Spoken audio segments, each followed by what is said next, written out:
Hi self! Today is another advice for you. Ito, gusto kong sabihin sa'yo, malapit na yung exam mo. And I know na pag pinanood mo to is sobrang stress ka na naman. Hindi mo na naman alam yung gagawin mo. Kaya ako tong ginawa tong video na to. Kasi, alam mo yun, unmotivation. Pero, hindi pala lahat ng oras is motivate tayo kung ano yung nakikita natin. Kasi, ang nagmo-motivate sa atin is sarili lang natin. Kasi sarili lang natin yung kasama natin sa lahat ng oras. Wala naman yung mga tao na nakasanayan natin na magsasabi na sa atin na kaya mo yan for the future, for yourself. Walang tatapik sa atin para sabihin yung mga ganun. Na dapat sa atin manggagaling lahat. Yun, sabihin mo lagi sa sarili mo, hindi mo kailangan ng motivation ng ibang tao. Ang kailangan mo lang is yung sarili mo. Self, if napapanood mo ito, na naman kasi stress ka na naman kung ano ba dapat mong gawin dahil nga sa mga naiisip mo na naman na dapat hindi. Iisip mo, alam ko, if ever mapanood mo to, iisip mo, babaksak ka pag hindi ka nag-aral. Yeah, you failed pag hindi ka nag-study. Pero, for yourself naman yung lahat if ginawa mo, pag gagawin mo yun.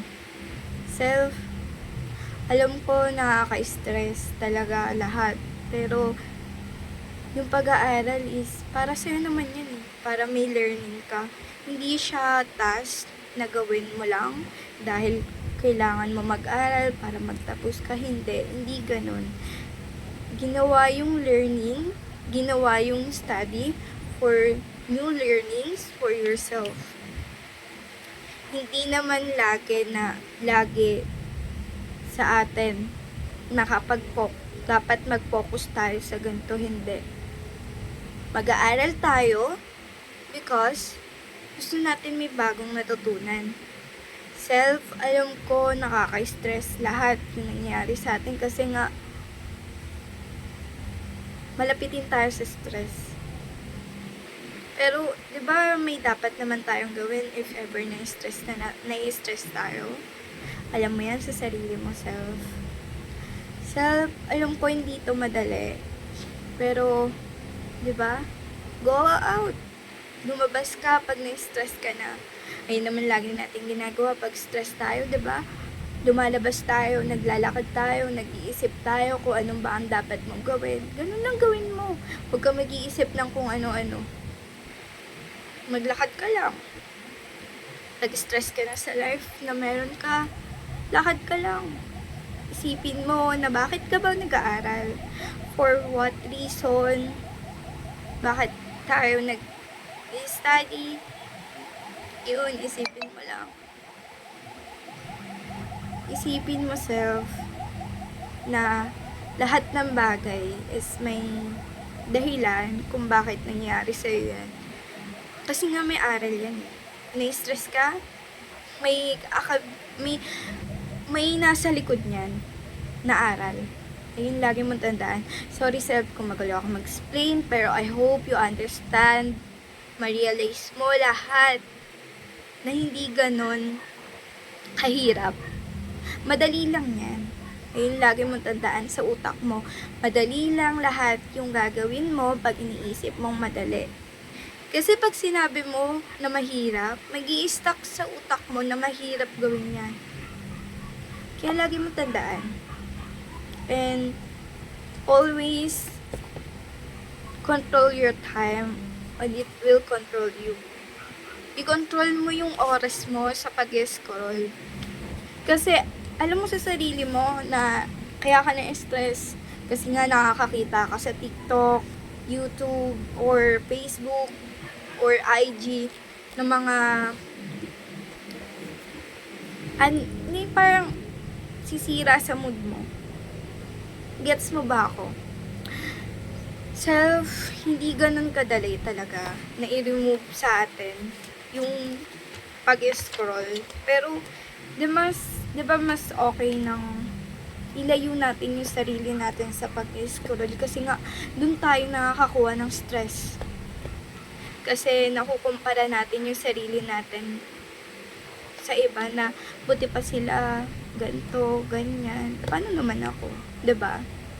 Kaya isipin mo lahat ng mga dapat gawin. Hindi talaga ganun kahirap yun.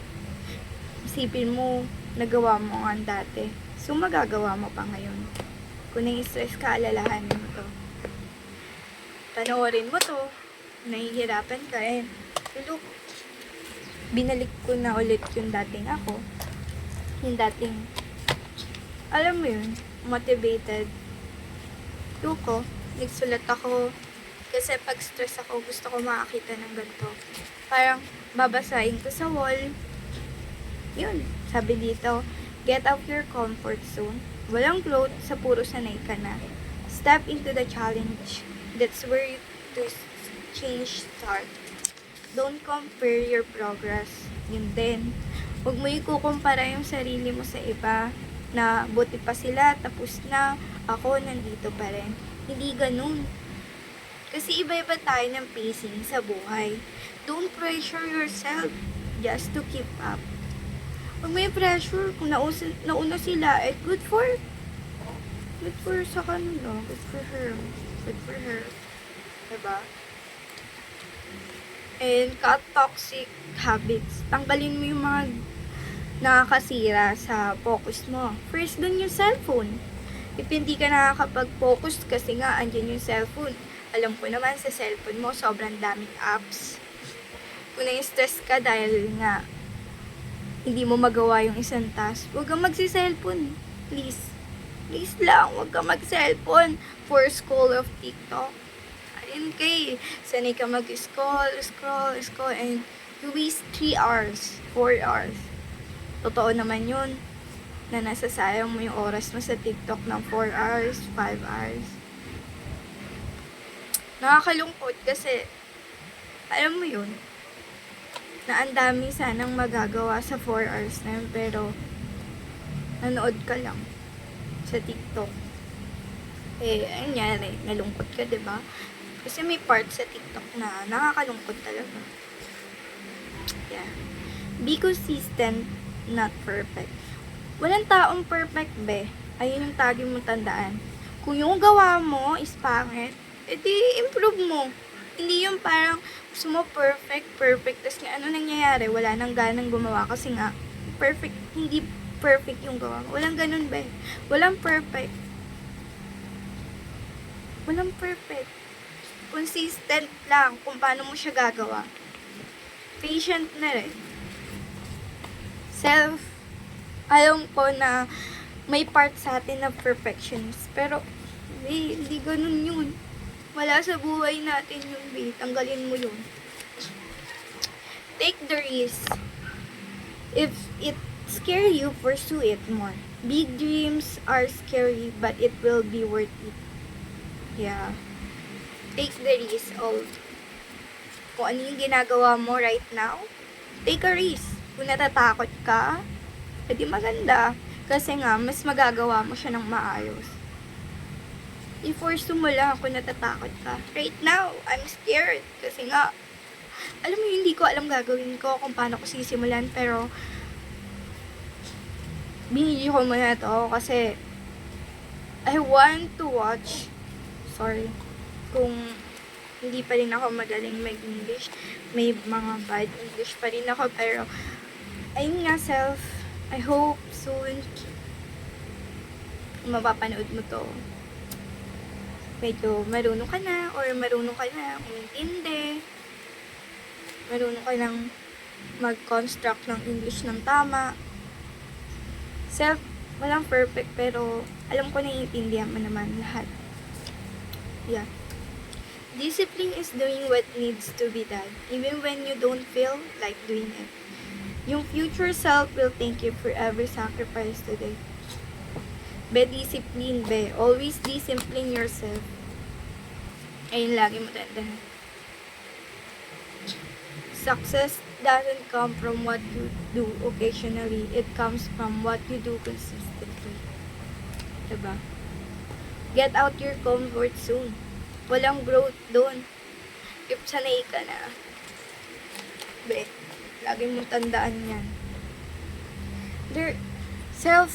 Alam mo yung nakakalungkot kasi nasanay tayo sa comfort zone natin.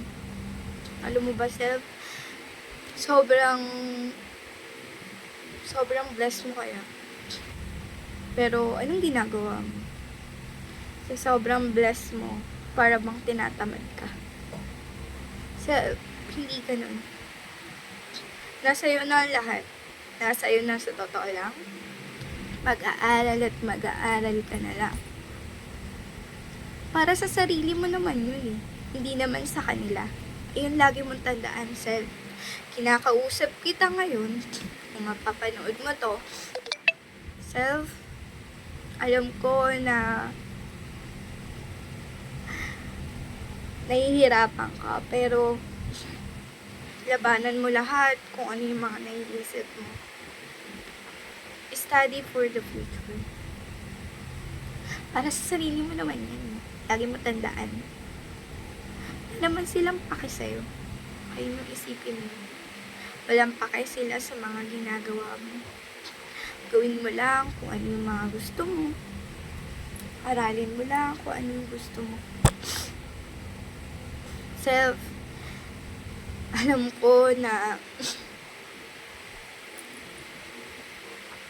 hindi ganun kadali mag-isip kung ano yung mga gagawin. Pero, tandaan mo na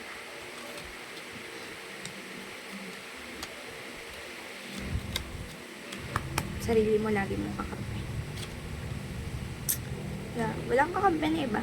Sarili mo lang. Sorry, ang random ng thoughts ko. Ang random ng sinasabi ko sa'yo, pero yun, tandaan mo yun. Lahat ay gusto ko sabihin sa'yo. Sobrang dami. Pero hindi ko ma-organize yung thoughts ko. So yun, have a great day. Maging masaya ka. Be smile always. Sayang yung oras mo kung hindi ka namimitan, diba? Always be happy, ha? Tandaan mo yun. Kasi pag hindi ka masaya, sinasayang mo yung oras mo. Sinasayang mo yung araw mo sa malungkot na araw. At yung isang minuto is malungkot, enough na yun. Kung malungkot ka, tama na. And the next na oras, maging masaya ka. Kasi pag malungkot ka ng isang araw, sayang. Paano kung may dumating na masaya, diba? Hindi ka nakamit. Okay na. Love yourself. Bye-bye. Love you. Love yourself always.